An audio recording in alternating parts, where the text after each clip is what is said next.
Estaba complicado el unir las dos clases en una sola y el darla de 5 a 6, pero no me parece ético, porque son dos temas bastante interesantes, tiene mucho que ver con lo que ustedes van a desarrollar como médicos y no sería justo, jamás me sentiría tranquilo si esto marchara de esta manera. Y lamentablemente no puedo tomar la clase del miércoles porque ya arranca nuestro segmento de virología e inmunología, por lo tanto no podemos ya tomar ese tiempo, ¿de acuerdo? Así que dicho esto, nos preparamos porque va a ser una sesión algo dilatada, pero les prometo que la vamos a volver bien dinámica y bonita. Si nos toma menos tiempo, pues no hay problema, ¿verdad? Será también en la medida que vayamos avanzando, pero sin correr, porque no tiene sentido cubrir por cubrir el contenido. La idea es que ustedes se lleven los conocimientos bien, en todo caso, internalizados. Voy a pedir que cierren la puerta de atrás para que ya nadie entre ni salga, por favor. Comenzamos entonces a revisar qué pasa con las bacterias gram negativas. Ustedes ya saben que las bacterias fundamentalmente las dividieron por una tinción, la tinción de Gram, precisamente un médico bacteriólogo clínico, Hans Christian Gram, que además trabajó en los laboratorios del profesor Roberto Koch en Alemania. Él era noruego, pero sin embargo, no, ni siquiera, era danés, él era danés, y trabajó en los laboratorios del profesor Roberto Koch a fines del 1800 y principios del 1900. Y él es el que inventa este método tintorial, por eso se llama la tinción de Gram, precisamente porque con esa tinción él diferenciaba dos grandes grupos de bacterias. Las bacterias que no pueden retener el colorante primario y su mordiente, y que por lo tanto solo van a retener el segundo colorante o de contraste, y a esas les llamamos bacterias gram negativas, que son las que vamos a revisar ahora en cuanto a sus mecanismos de resistencia. Y lo mismo nos ha de pasar cuando veamos las bacterias gram positivas, que son aquellas que sí pueden retener el colorante primario y además el mordiente, aun cuando utilicemos después un agente para decolorar, como puede ser el alcohol acetona o simplemente el alcohol, que en este caso sí resisten y mantienen esa coloración primaria junto con el mordiente, y por eso se llaman bacterias gram positivas, ¿de acuerdo? Esto les van a preguntar hasta el día en que se jubilen, les prometo. Por eso es que debemos tomar siempre los caminos lógicos, los caminos simples y no complicarnos más. Vayamos a ver, ¿qué mecanismos podemos encontrar de resistencia en las bacterias gram negativas? Ahí tienen ustedes fenómenos de impermeabilidad que vimos en la clase anterior, ¿recuerdan? El miércoles pasado. Puede haber también procesos de flujo, que también ya hemos revisado, como también alteración o modificación de las famosas PBPs, las proteínas fijadoras de penicilina, ¿recuerdan? Pero sin duda alguna, y por eso está con otro color, el mecanismo estrella, que fue el último mecanismo que vimos el día miércoles, radica en la famosa inactivación enzimática. ¿Listo?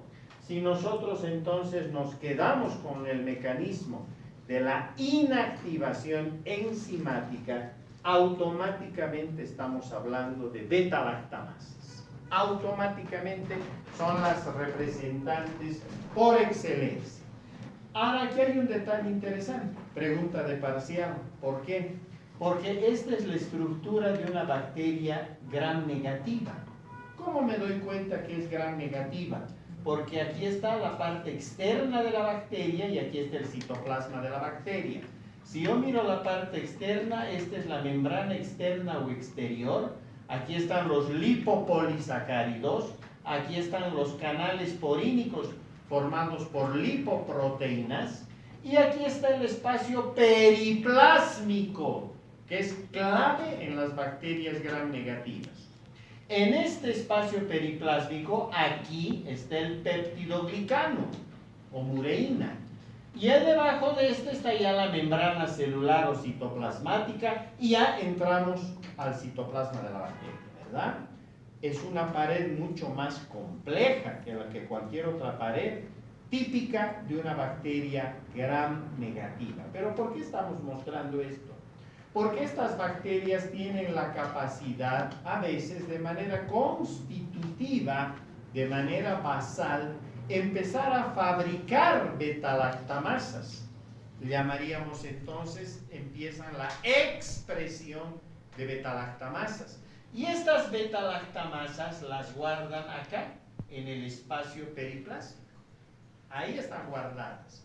De manera que cuando viene el beta-lactámico y atraviesa las porinas, ingresa al espacio periplásmico y se tiene que ir al péptidoglicano para interactuar, recuerdan ustedes, con las PBPs, ¿verdad? En el camino, aquí están las beta-lactamasas, equivalen a esas tijeras. Y aquí están los beta-lactámicos, solamente está el anillo beta-lactámico, ¿verdad? Para representar a cualquier antibiótico beta-lactámico. Recuerden ustedes que en esos antibióticos están la penicilina, la ampicilina, la amoxicilina, es decir, aminopenicilinas, están las cefalosporinas de primera, segunda, tercera, cuarta y quinta generación, están los carbapenémicos, imipenem, meropenem, están los monobactam, celastrionam, ¿verdad? Entonces, cualquiera de esos, hemos dicho que tiene una estructura que es básicamente esta, ¿cierto? Lo que varía es el anillo secundario, pero no lo hemos puesto aquí, ¿de acuerdo? Aquí están las beta-lactamasas esperando. Estos beta-lactámicos que estamos mirando aquí atravesaron desde el exterior y cuando iban a llegar al péptidoglicano, estas tijeras actúan y miren, cortan los anillos beta-lactámicos. Si cortan los anillos beta-lactámicos, están cumpliendo su acción, las beta-lactamasas, y por lo tanto hemos dicho que estos antibióticos pierden ese mecanismo de acción, pierden ese tipo de acción, ¿verdad? Ya dejan de ser antibióticos y se convierten en moléculas que no le hacen absolutamente ningún daño a las bacterias, ¿cierto? Ok, vamos un paso más allá. Resulta que las beta-lactamasas, que uno pensaría que son 3, 4, 5, no, ya hemos pasado el millar de beta-lactamasas, de tipos de beta-lactamasas. Y en su momento, desde la década, incluso como están viendo aquí, de los 70s, 80s, ahora podemos decir del siglo pasado, ya teníamos centenares de beta-lactamasas. El problema era que nadie las podía clasificar hasta que aparecen los intentos por parte de químicos y de microbiólogos para poder clasificar a las beta-lactamasas. Y ahí surge, a quien están viendo en las pantallas, el profesor Ambler, un inglés, él era químico. Y él lo primero que hace es clasificar a las beta-lactamasas por clases, las llama clase A y clase B. Son las serincephalosporinasas y las metaloenzimas o metalo-beta-lactamasas. Hasta ahí llegó, en todo caso, el profesor Ambler.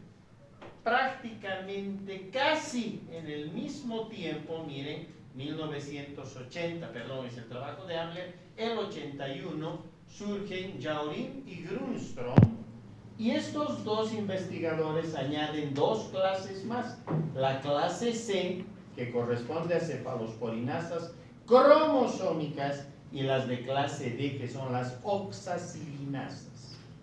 Esto que parece complicado, ahora volvámoslo fácil. En realidad, cuando estamos hablando de serincephalosporinasas, son beta-lactamasas que actúan sobre las cefalosporinas, ¿de acuerdo? Su sitio activo es una molécula de serina, por ahí empieza la acción, por eso se llaman así. Pero no solo se caen las cefalosporinas, también se pueden caer otros antibióticos.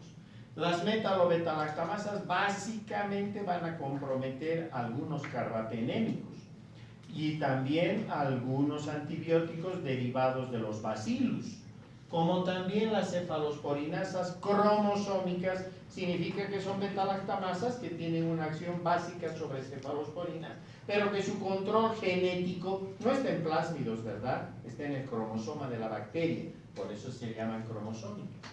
Y las oxacilinasas, fácil, ¿verdad? Son betalactamasas que actúan sobre la oxacilina. Ustedes ya lo han estudiado, está en el paquete de las isoxazolil penicilinas o penicilinas semisintéticas. ¿Dónde están? Recuerden la oxacilina, la cloxacilina, la dicloxacilina y la nafcilina. ¿De acuerdo?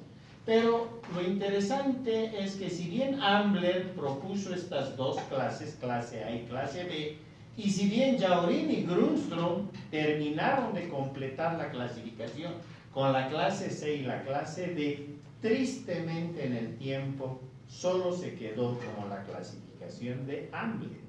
Y hoy por hoy, cualquier artículo científico que ustedes estudien, donde se hable de betalactamasas, les van a decir, hemos encontrado tal tipo de betalactamasas en tal tipo de bacterias, obviamente gram negativas, que corresponden, por ejemplo, a la clase A de Ambler o a la clase C de Ambler, ¿de acuerdo? Ya no los nombran a Jauregui y Grundström. No debería ser así, pero lamentablemente así se mueve todo. Pasan los años y en 1995 aparece esta doctora que todavía, Ambler ya falleció. Esta doctora sigue trabajando, ella es norteamericana, microbióloga, médico-microbióloga norteamericana, es la famosa doctora Karen Bush. La doctora Karen Bush, junto a Jacobi y Medeiros, proponen un trabajo, aquí está la cita del trabajo, por el cual clasifican a las betalactamasas tomando en cuenta la localización genética. Esa betalactamasa está controlada por el cromosoma de la bacteria o por plásmidos, o es indiferente. Por otro lado, el perfil de substratos, trabajan sobre cefalosporinas, trabajan sobre carbapenémicos, trabajan sobre penicilina.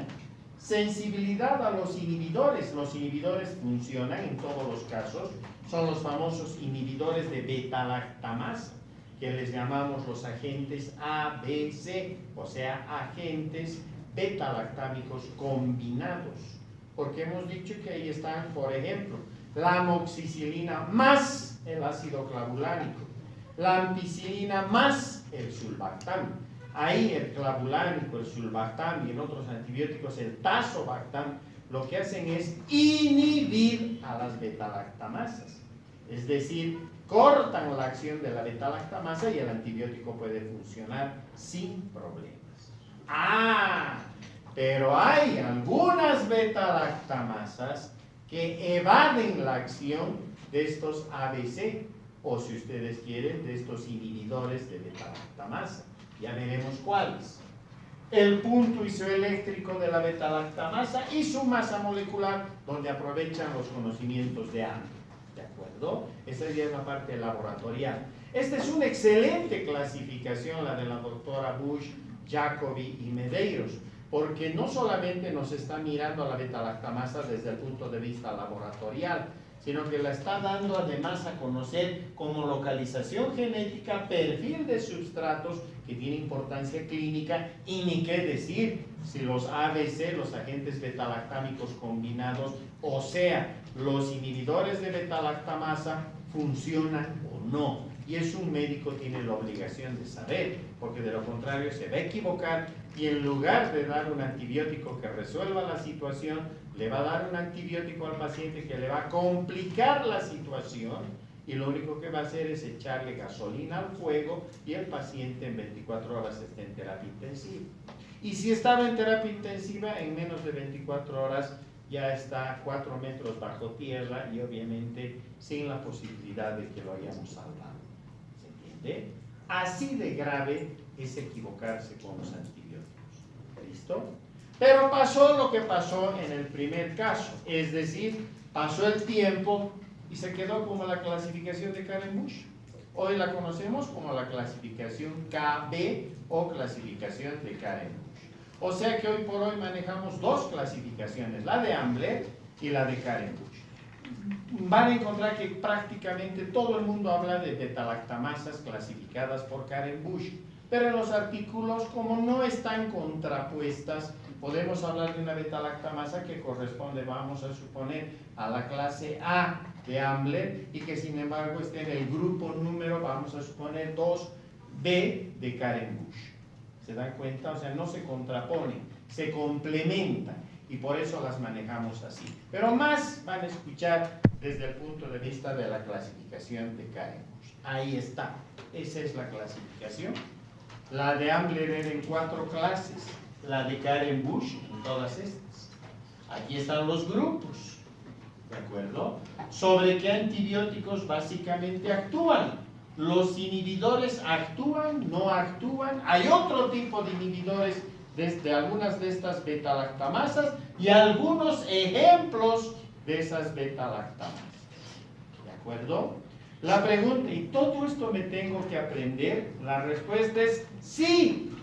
Si usted va a ser mañana bacteriólogo, bacterióloga, microbiólogo, microbióloga, tiene la obligación de saber de memoria esto. Si va a ser infectóloga, infectólogo, tiene la obligación de saber esto. Si va a ser pediatra, infectólogo, tiene la obligación de saberse esto de anverso y reverso. Si va a ser internista, tiene la obligación de conocer esto igual de memoria. ¿De acuerdo? Porque de lo contrario nunca va a poder saber qué está pasando con una beta-lactamasa en particular. Veamos. Grupo 1, su espectro, las cefalosporinas. ¿Los inhibidores funcionan? No. Pregunta de parcial. O sea que en el grupo 1 de Karen Bush, que son, en este caso, viendo de manera ya ordenada, beta-lactamasas que trabajan sobre las cefalosporinas, no funcionan los inhibidores, no sirven. O sea que si tengo un paciente que está quejado por una, y vamos a suponer, infección urinaria adquirida dentro de un hospital y que está muy mal de salud, me está haciendo alzas térmicas, me está entrando en un proceso ya grave prácticamente de septicemia y en el laboratorio se aísla una bacteria que está fabricando este tipo de beta-lactamasa. No me sirve la ampicilina sulbactam, no me sirve la amoxicilina clavulanato, ni me sirve la piperacilina tazobactam. Yo le doy este tipo de antibióticos a ese paciente y básicamente lo voy a matar. ¿De acuerdo? En cambio, tengo otras posibilidades. Tengo el grupo 2A, 2B, 2BE y de ahí para adelante. Vean ustedes, el 2A actúa sobre penicilina. No la vemos acá, la vamos a ver en gran positivos. En cambio, la 2B sí, son las famosas Blair, beta-lactamasas de espectro restringido. ¿De acuerdo? ¿Los inhibidores funcionan? Sí, pero a veces se pueden caer. ¿Quiénes están, en el grupo 1? Pregunta de parcial. Está la famosa beta-lactamasa conocida como AMP-C, típica. Hay otra más, sí, la P99, pero esta es la más conocida, la AMP-C. ¿De acuerdo? En el grupo 2B, porque no vamos a tocar la 2A, después la veremos, sí, están las famosas TEM, TEM1, TEM2 y ahí se para. La SHB1, si veo las del grupo 2BE de Karen Bush, están las BLE, son las beta-lactamasas de espectro extendido. Estas eran de espectro restringido, estas de espectro extendido. ¿Aquí funcionan los inhibidores? Normalmente sí. A veces pudieran no trabajar, ¿de acuerdo? ¿Quiénes están aquí? De TEM3 para arriba, TEM4, TEM5, TEM6, TEM15, TEM100, TEM101, TEM150 y la cuenta sigue subiendo. Cada vez se están encontrando más beta-lactamasas del paquete TEM. Lo mismo que de las SHB, está la SHB2, la SHB3, 4, 5, 6, lo mismo, hasta llegar al centenar prácticamente. Como también están las del grupo CTXM, que lo mismo es la CTXM1, CTXM2, CTXM y así sucesivamente. ¿De acuerdo? Y luego, miren, tenemos la 2C, la 2DF, que tiene actividad de oxacilinasa, la 2E, la 2F, que trabaja sobre carbapenémicos. Acá el ácido fenilborrónico las inhibe. ¿Quiénes están aquí? La famosa KPC, ha salido hasta en Los Simpsons. es la beta-lactamasa que destruye al imipenem y al meropenem, ¿de acuerdo? Que son las que se llamaban todavía las drogas salvavidas, porque estas se defendían de estas otras beta-lactamasas. Estas ya no. Cuando llegamos a este paquete se caen los carbapenémicos, imipenem, meropenem, y también está GES. Lo mismo, llegamos al grupo 3 de Karen Bush, son las metalocarbapenemasas. El EDTA, el etilentiaminotetracético, las inhibe, y aquí es una ensalada de letras. Las LIM, las IMP, las BIM, las NDM, que están también de moda, en todo lado nos hablan de esta beta-lactamasa, es la nueva delimetalobeta-lactamasa. Se la encontró por primera vez en la India, en bacterias gram negativas aisladas en la India. Esto hace no más de 10 años, hoy por hoy ya están en todo el mundo. ¿Listo? Y las del grupo 4. Como es difícil que nosotros quisiéramos todo, es como una tableta de chocolate, ¿verdad?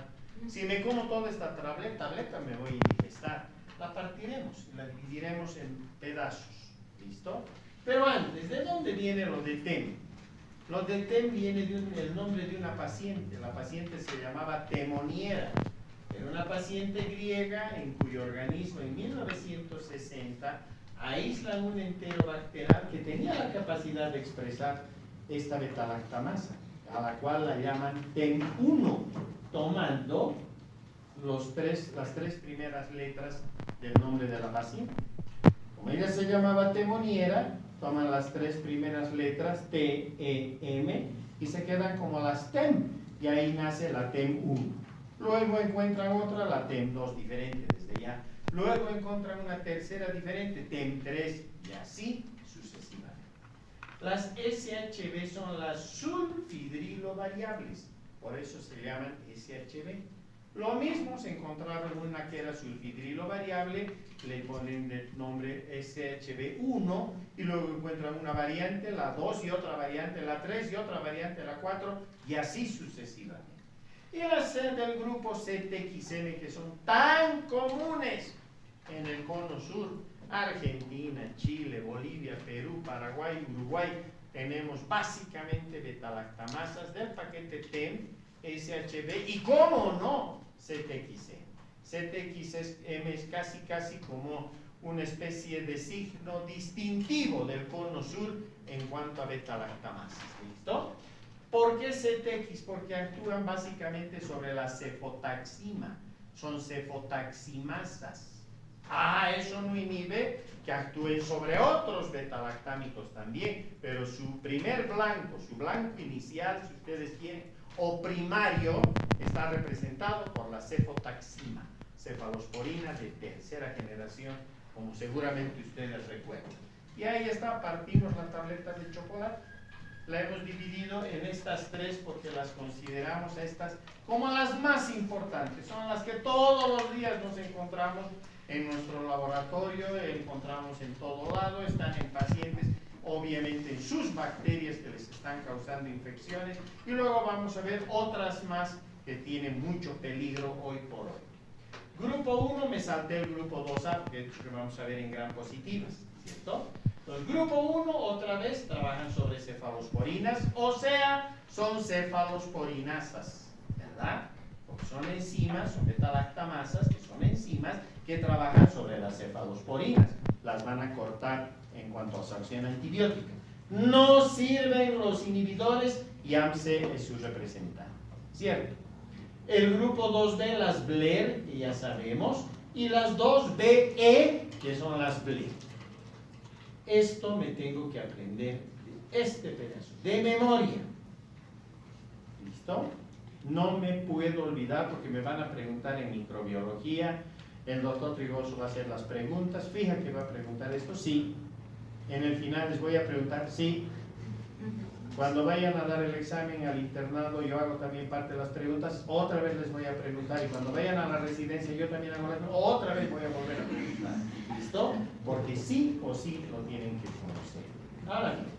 Ahora solo voy a ver el grupo 1 de Karen Bush. Es el primer pedazo del chocolate de hace rato. Me regreso para que no se confundan.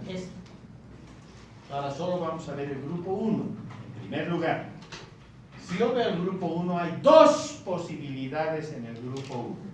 El grupo 1 de AMC inducible y el grupo 1 de AMC de reprimida. A esta también la llaman en su momento como hiperproducida. Preferimos, y yo también prefiero llamarla de reprimida. Ya van a ver por qué. Estas beta-lactamasas, sobre todo cuando estoy hablando de la AMC inducible y de la de reprimida, o sea, grupo 1 de Karen Bush, ¿en qué bacterias voy a encontrar? Me las voy a encontrar en el grupo Acinetobacter, en Morganella morgani, en especies, SPP significa cualquier especie. Ya les han enseñado esto, ¿verdad? SPP, cualquier especie. SP, una especie en particular. Entonces aquí cualquier especie del género Providencia. También están las bacterias del grupo Proteus, del género Proteus, indol positivas. Pseudomonas aeruginosa, Citrobacter freundii, especies de Enterobacter, especies de Serratia y Klebsiella aerogenes. ¿Me tengo que aprender esto? Sí, les voy a preguntar en el parcial. ¿Listo? Que se repite también aquí, en las D reprimidas. Así que si me la aprendo ahora, ya me la aprendí para la próxima. ¿Listo? Muy bien. No sirven los inhibidores de beta-lactamasa. Cuidado. Grupo 1 de Karen Bush. AMC. Puede ser inducible o AMC de reprimida. ¿Estamos bien hasta aquí? Ah, obviamente. Si yo miro estas bacterias, todas estas son gram negativas. ¿No? Todas estas son bacterias gram negativas. Próximo paso. ¿Cómo se produce el sistema AMC? ¿Qué tiene que pasar para que la bacteria empiece a fabricar beta-lactamasa del grupo 1 de Karen Bush AMC? Tiene que suceder lo siguiente. Miren ustedes, aquí hay unos residuos de 1,6 anhidromuropéptidos. Repito, 1,6 anhidromuropéptidos. Por eso lo de AMP no es por ampicilina, es por anhidromuropéptidos.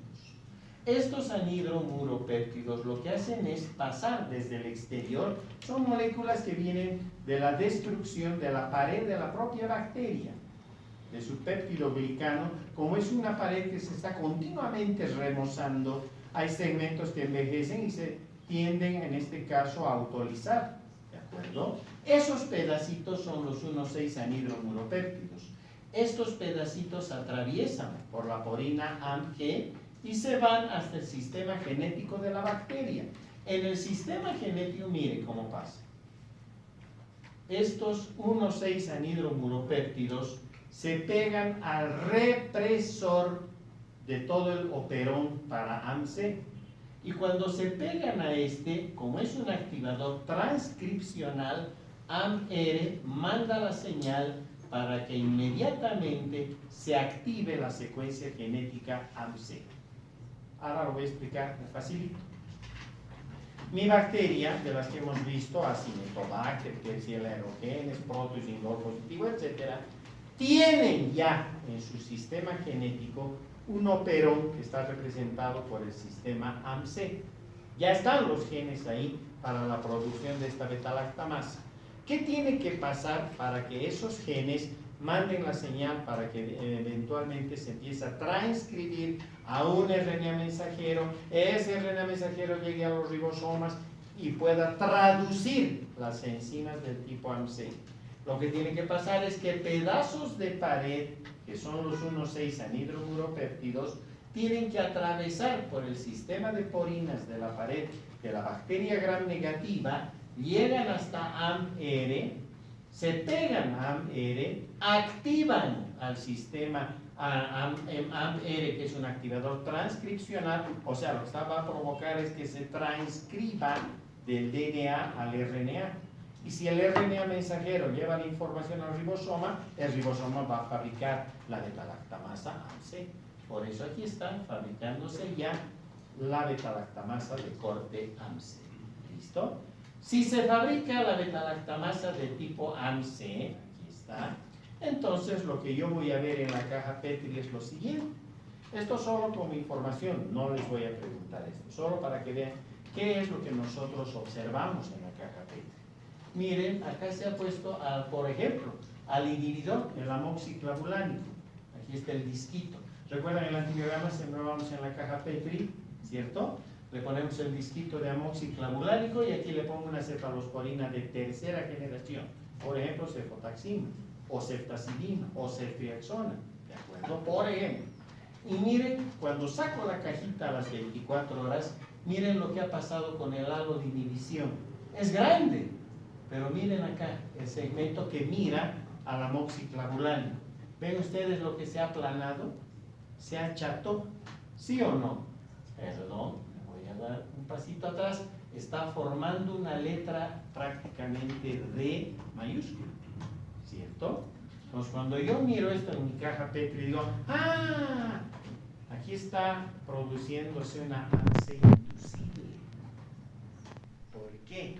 Porque hay inducción para que se active el sistema, miren, para que funcione AMR, pueda activar a la secuencia genética AMC y la secuencia genética AMC empiece a fabricar, ordenar la fabricación de la beta-lactamasa conocida como AMC. A esto le llamamos inducción de AMC o es una AMC inducible. Ya vamos a ver qué significa eso clínicamente hablando. ¿Se entendió hasta aquí? O sea que para nosotros está re fácil en el laboratorio, ¿verdad? Lo difícil va a ser, en todo caso, interpretarlo clínicamente, pero van a ver que es más fácil todavía si lo hacemos paso a paso. Ahora bien, ¿qué pasa desde el punto de vista de represión? Es decir, no va a fabricar la bacteria AMC eternamente, no. Va a haber un momento en que se va a reprimir la producción de AMC. Es mucho trabajo, mucho desgaste para que simplemente se la pase fabricando una beta-lactamasa, ¿se dan cuenta? No tiene mucho sentido, ¿verdad? En algún momento se tiene que reprimir y tiene que frenarse la producción de AMC. Para que eso suceda, otra vez los 1,6 anhidromuropéptidos esta vez están pegados, se van a pegar a AMD. Ya no es AMR, sino AMD. ¿Qué es AMD? AMD es una amidasa citoplasmática. Olvídense de este nombre que parece trabalenguas. Es una amidasa. ¿Listo? Y esta amidasa lo que va a provocar es de que estos pedacitos de 1,6 anhidromuropéptidos todavía se vayan biodegradando en componentes más sencillitos todavía. Por ejemplo, ahí vamos a tener el ácido 1,6 anhidromurámico como tal y también algunos péptidos. Ya podría yo preguntar en este momento qué péptidos estarían aquí y seguro que me va a contestar medio curso y de emoción voy a regalarles 3 puntos sobre el parcial, ¿verdad? Porque ya sabemos cuáles son los péptidos que están en el péptido glicano, ¿recuerdan? Está la L-alanina, el D-glutamato, hemos dicho el ácido diaminopiménico en gram negativos o cualquier aminoácido en L si es gram positivo, y están las D-alaninas, las D-alas, ¿recuerdan? Ahí está. Todos encajan, ¿verdad? Listo.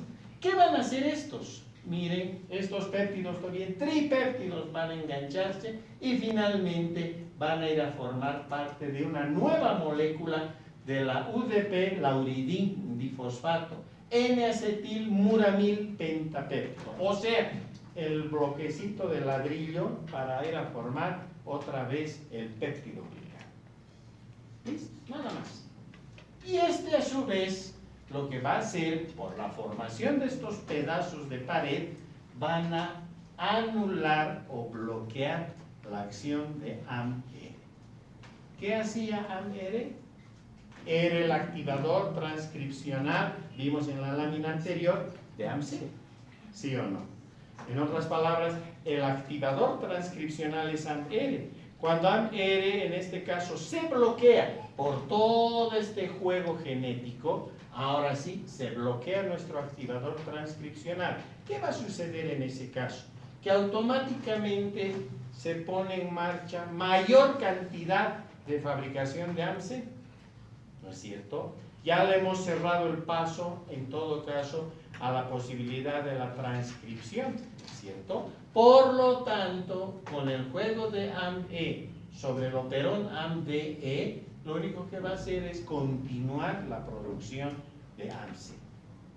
Dicho ahora de manera facilita, en lugar de que el activador transcripcional en su momento se bloquee por este sistema, lo que va a hacer es la bacteria, por mutaciones, lo que va a alcanzar es a no bloquear al transcriptor, la molécula de transcripción.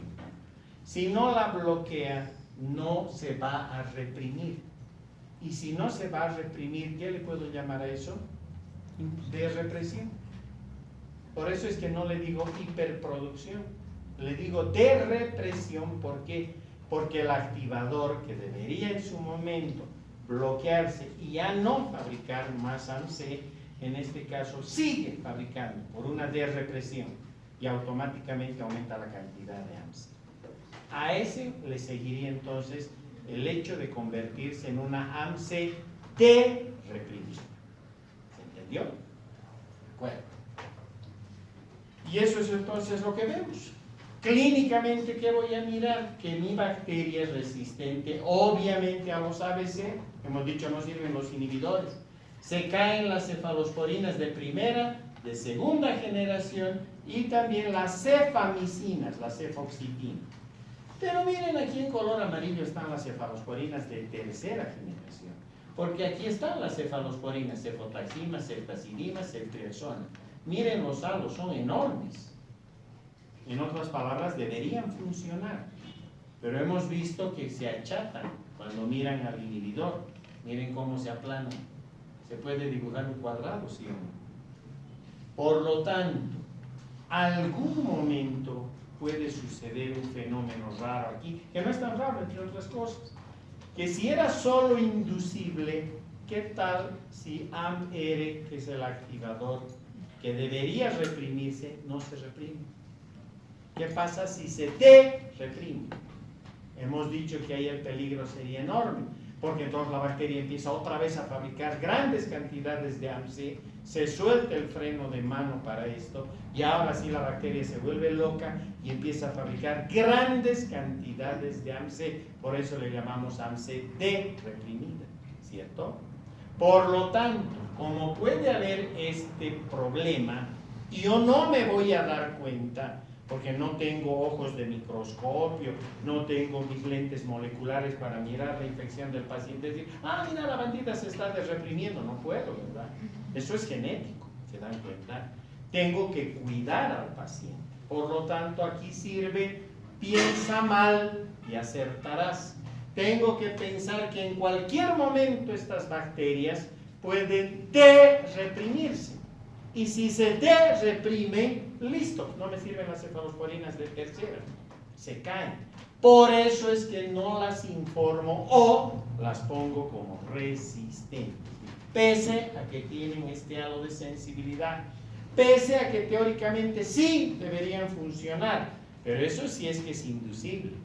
Vuelvo a repetir, ¿qué tal? Como están mutando las bacterias, mutan intratratamiento, mi paciente está en terapia intensiva y de ser una cepa productora de AMC inducible se me convierte en AMC de reprimido. Listo.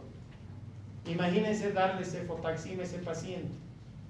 Cuando la cefotaxima llegue frente a la bacteria, una de-reprimida fabrica tal cantidad de beta-lactamasa que se lleva por delante a las cefalosporinas de tercera generación. Incluso puede llevarse por delante a las de cuarta generación. ¿Se dan cuenta?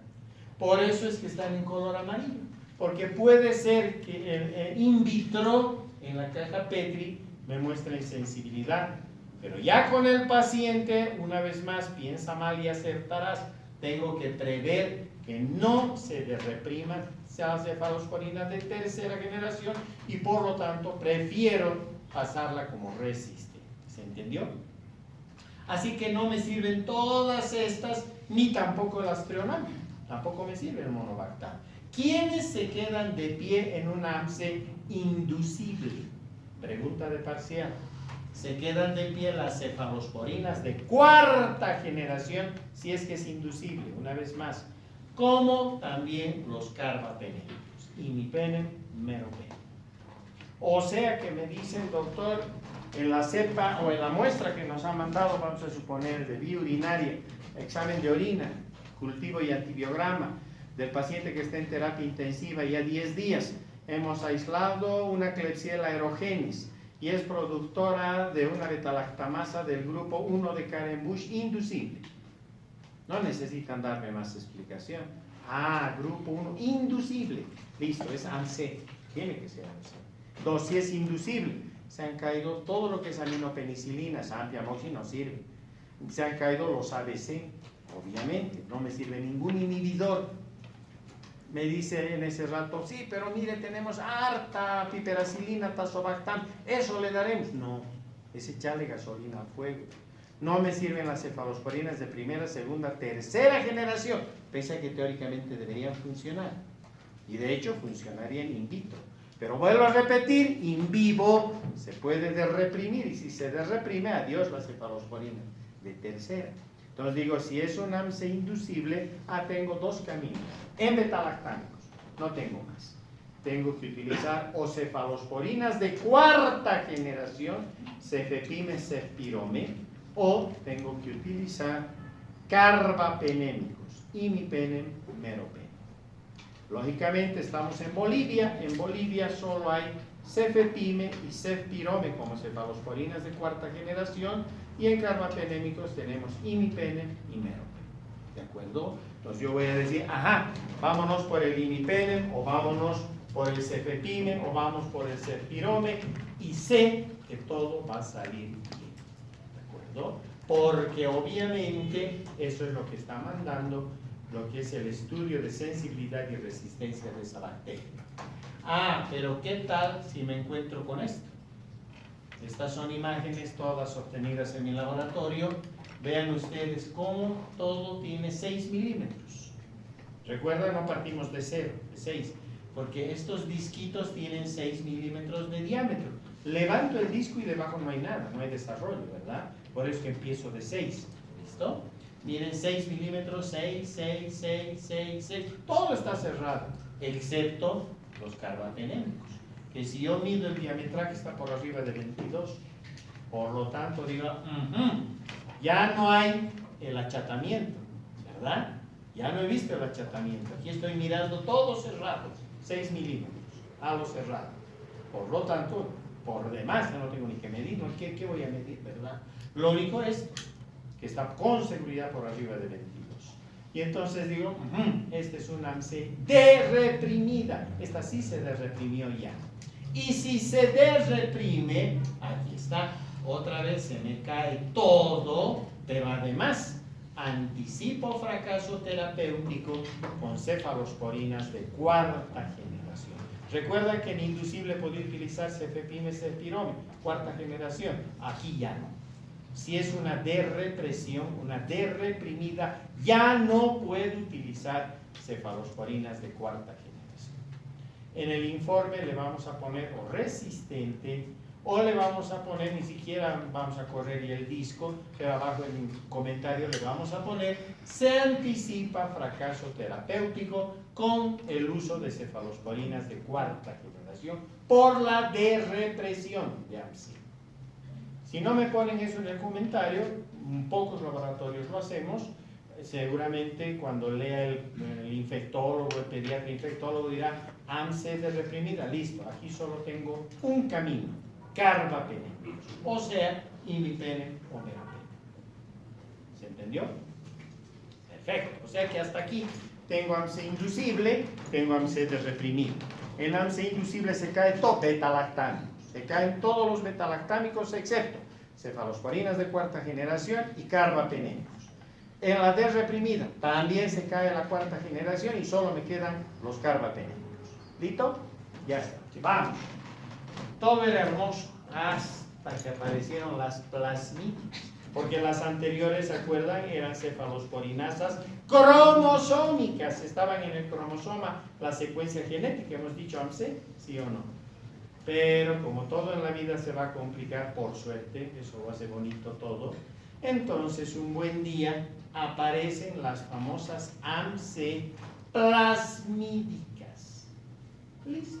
Y en las AMC plasmídicas ya no es solamente de esas bacterias que vimos, Acinetobacter, Morganella morgani, especies de Providencia, de Enterobacter, de Serrat, ya no. Ahora puede ser cualquier enterobacterial. Puede ser un Escherichia coli, puede ser el enterobacterial que ustedes quieran. ¿De acuerdo? Y eso es grave, porque entonces acá, como ya no es cromosómico, lo que estaba en el cromosoma de la bacteria, sino que es plasmidial, está en plásmidos, las bacterias se regalan los plásmidos. ¿Recuerdan? El paso más fácil por conjugación, ¿recuerdan? Por lo tanto, aquí cualquier enterobacterial puede recibir la información genética y ahí sí se me complica la figura.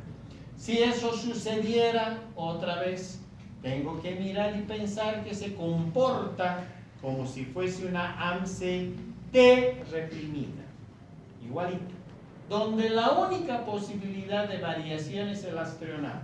A veces puede dar sensible, a veces puede dar resistente. Pero yo no me confío, es mucho peligro, ¿verdad?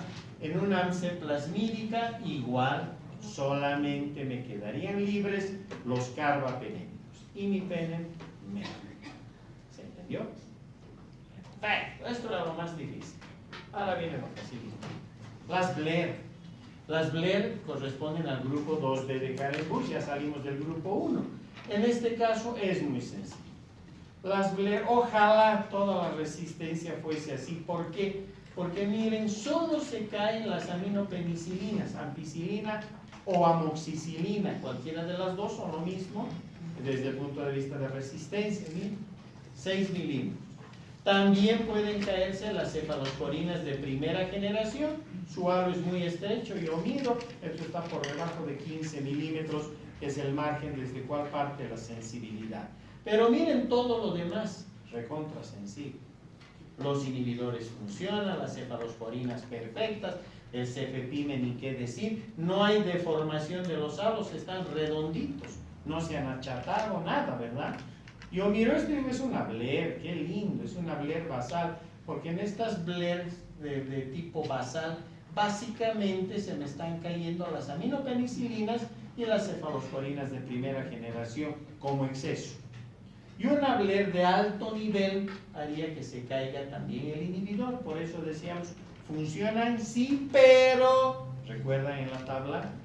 Eso es porque a veces, cuando hay mucha cantidad de esta beta-lactamasa, cantidad se lleva por delante a los inhibidores más. Y en ese caso se caerían aminopenicilinas, o sea, antiamoxi, cefalosporinas de primera generación y los ABC, o sea, los agentes beta-lactámicos combinados.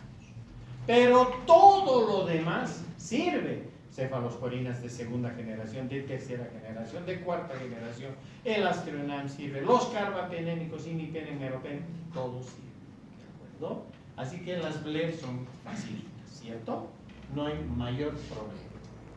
Qué interesante es cuando nos encontramos con el grupo 2BE de Karen-Busch. Ya no es el grupo 2B, sino 2BE. Estas son las BLE, las beta-lactamasas de espectro extendido. Uno de nuestros terrores junto a las AMC reprimidas, aquí está representado ese temor por las famosas BLE. ¿Por qué? Porque en este caso se cae todo y solo quedan de pie imipenem, meropenem. A los ABC pueden servir o no, pero son infecciones a veces tan agresivas que no alcance el agente beta-lactámico combinado, que puede ser sensible o puede ser resistente. ¿De acuerdo? O sea que en una BLE, grupo 2BE de Karen-Busch, solo me sirven los carbapenémicos, imipenem, meropenem. Y miren qué bonito las vemos en laboratorio. Aquí está el amoxiclavulánico y aquí está la cefalosporina de tercera. Miren lo que pasa con el halo, cómo se abre. ¿Han visto? No se achata como AMC, sino que aquí miren cómo se forma esta imagen. Los argentinos le llaman el efecto huevo, está bien, parece un huevo, ¿sí? una papaya y una palta, ¿cierto? Ahí está, fíjense. Entonces vemos esto en la caja PEN. Esto es BLE, listo. Grupo 2B de Caremus, que sirve carbapenémicos, ni penen meropen.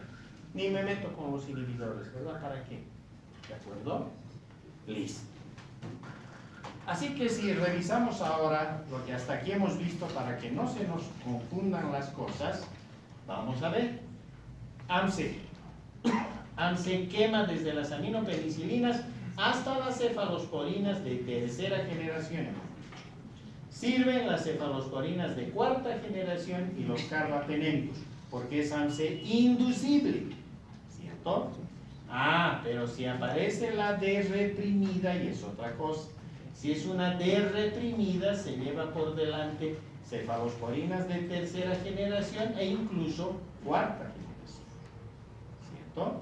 Una AMSE inducible me va a quemar, hemos dicho, hasta las cefalosporinas de tercera generación como máximo, pero no va a tocar a las de cuarta generación.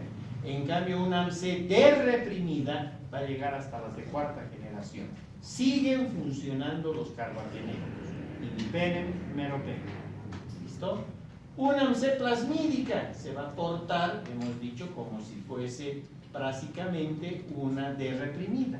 En otras palabras, quema hasta la tercera generación y hemos dicho, por precaución, no voy a usar cefalosporinas de cuarta, me voy directo a los carbapenémicos. Una BLER es la bonachona, me quema aminopenicilina, cefalosporinas de primera generación. Nada más, todo lo demás sirve, ¿cierto?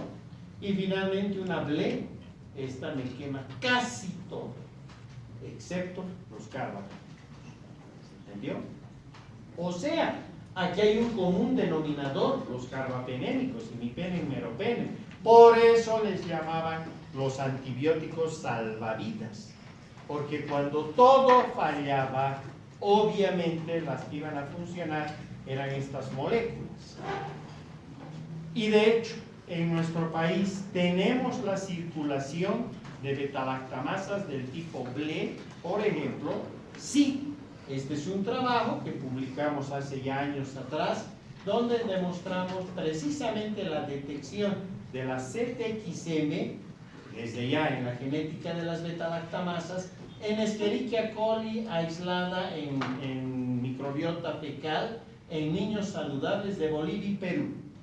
Este fue un trabajo entre 3 países, Bolivia, Perú e Italia, y evidentemente al final se mostró amplia circulación de CTXM2, CTXM15 y obviamente a partir de esto la diseminación de este tipo de cefalosporinasas que tienen que ver precisamente con las cepas de tipo BLE. ¿De acuerdo? Muy bien. Vamos. Y ahora miraremos lo que hacía Bolivia, porque ya ha empezado a fallar en esto el país. Lamentablemente los años previos en el área de la salud fueron desastrosos, calamitosos, se cayeron las vigilancias epidemiológicas. En los últimos 5, 8 años de país, prácticamente 10 años de país, el sistema sanitario se hizo pedazos, lo hicieron pedazos. Y aquí está una de las pruebas de ello. Esto es el monitoreo hasta el año 2022 de la resistencia en Bolivia. Esto lo hacía mi laboratorio en combinación con 25 laboratorios del país. Lamentablemente este trabajo ya se ha desestructurado, esperemos que vuelva otra vez a caminar. ¿Por qué? Porque esto está en la página de la OPS. Ustedes entran a la OPS, entran a resistencia. Antibióticos, buscan por país, aquí está Bolivia, para el año 2022, Escherichia coli, y vean ustedes, aquí está Escherichia aislada a nivel hospitalario. Aquí están las drogas y aquí están los números. Miren, lo que más nos interesa, en las cefalosporinas de tercera, la ceftazidima, 65% de resistencia, o el imipenem, 2.9%. Hemos dicho que en todas las que hemos visto anteriormente, las drogas que iban a funcionar iban a ser los carbapenémicos, imipenem, meropenem. Miren como para el año 2022 ya empiezan a aparecer las resistencias a los carbapenémicos. Terrible, ¿verdad? Y es que está ahí. definitivamente. Aquí tienen ustedes ahora los grupos de Karen Bush que tienen que ver con carbapenemasas. O sea, que tuvimos que asistir tristemente a la aparición de estas beta-lactamasas que se encargaban de desdoblar a los carbapenémicos, al imipenem, meropenem, que eran las últimas opciones que nos quedaban, ¿cierto? ¿Quiénes son estos? Aquí está el grupo 2F, el grupo 2DF y el grupo 3. Aquí están las beta-lactamasas, no hay necesidad de memorizarlas, simplemente saber que el grupo 2F, 2DF y el grupo 3 tienen que ver con la acción de carbapenemasa. Y aquí está. Investigamos, por ejemplo, con el ácido borónico para el grupo que corresponde a 2F. Miren, se forma igual el efecto huevo con los carbapenémicos. Solo para amenizar la charla. Y esto es con el EDTA, el etilendiamino tetracético. Este halo que debería estar cerrado, miren cómo se abre. Este halo que debería ser 6 milímetros, miren cómo se abre frente al EDTA, al etilendiamino tetracético. Este es el grupo 2F y este es el grupo 3 de Karen Bush. ¿Estos están circulando en Bolivia? La respuesta es sí. Tristemente están circulando. ¿De acuerdo? Así que si nosotros vemos ahora el circuito total de drogas, tenemos a las de KPC, grupo 2F. Miren cómo quema todo. No queda ni un beta-lactámico de pie. Hoy por hoy tenemos nuevos antibióticos a nivel mundial. Por ejemplo, hay el imipenem relebactam, que es el imipenem con un inhibidor más poderoso, precisamente desarrollado y estudiado por la doctora Karen Bush. Ese antibiótico no está en Bolivia y no va a llegar a Bolivia por lo menos en 10 años, porque es excesivamente costoso. Nadie podría pagar el costo de ese antibiótico para poder solucionar esta infección. Es impagable, ¿de acuerdo? Entonces, por eso es que tenemos que trabajar con lo que tenemos. Ya no podemos hacer otra cosa. Las oxacilinasas, que saltan algunos antibióticos, no le hacemos mucho caso. Y aquí están las metalo-beta-lactamasas, el grupo 3, esas que se frenaban con el EDTA. Aquí las únicas que quedan libres son las que corresponden a los monobactams, el astronam. Todo lo demás se cae. O sea que el mensaje aquí es, ¿qué hacemos con estas beta-lactamasas, con estas carbapenemasas? En realidad, primero los laboratorios tienen que identificarlas, porque si no las identifican, imagínense, si no me dicen que esta bacteria que está causando una infección es productora de una metalo-beta-lactamasa, o sea, grupo 3 de Karen Bush, yo le voy a seguir dando imipenem al paciente. ¿Qué va a suceder con el paciente? En 2-3 días lo vamos a tener en posición horizontal, con los manacos en posición vertical, con su abrigo de madera, dirección Garita de Lima, con banda y fuertes, ¿cierto? Porque no va a salir de esa infección. Por eso es que es importante que conozcamos esto. ¿Cómo vamos con la mortalidad por carbapenemasas? Definitivamente las metalo-beta-lactamasas en pseudomonas del 44 al 75% de mortalidad, ¿se dan cuenta? Las metalo-beta-lactamasas en enterobacteriales o enterobacterias suben la mortalidad del 19 al 68%. Y en KPC, que es una terrible carbapenemasa propia de Klebsiella pneumoniae, la mortalidad va desde el 22 hasta el 57%.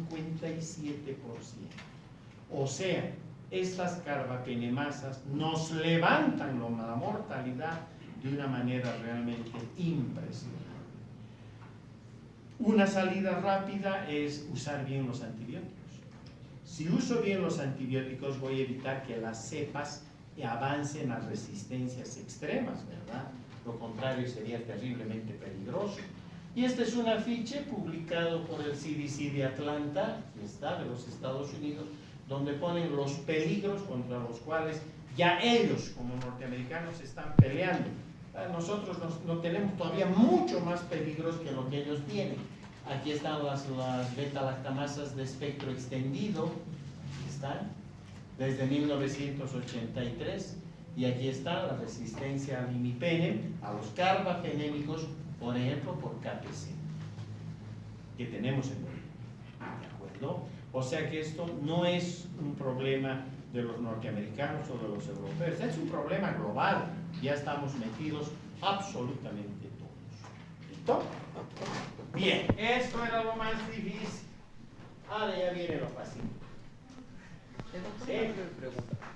Claro. Si alguien entiende que se puede hacer. Ahí está la cosa complicada. Hay dos opciones y eso ya lo van a estudiar en la parte clínica. Más arriba, como microbiólogos les decimos, esta es la caja Petri que mapea betalactámicos. No se olviden que hasta aquí todo es betalactámico. Pero nosotros corremos otra caja donde corremos las fluoroquinolonas, cloranfenicol, tetraciclina, gentamicina, amikacina y el cotrimoxazol, fundamentalmente. ¿De acuerdo? En algunos casos incluso, dependiendo de la bacteria, la fosfomicina. Ahí podemos encontrar otras opciones de tratamiento, que no son necesariamente a veces abundantes. A veces 1 o 2 KPC y estas carbapenemasas se pegan a una serie de mecanismos de resistencia por los cuales hay caída de sensibilidad bastante grande, aún con las otras drogas. La otra opción es jugar con la concentración inhibitoria mínima, es decir, la cepa una vez aislada a partir del paciente que esté en terapia intensiva, hacemos todo esto, vemos que hay producción de carbapenemasa, le corremos concentración inhibitoria. Y dependiendo de la SIM donde esté, podemos todavía decir que usamos imipenem más determinada droga, que están en el país, de las otras drogas del segundo panel. Si hacemos eso y vamos controlando por concentración inhibitoria, pudiéramos eventualmente intentar tratamientos que pueden salvar. ¿Listo?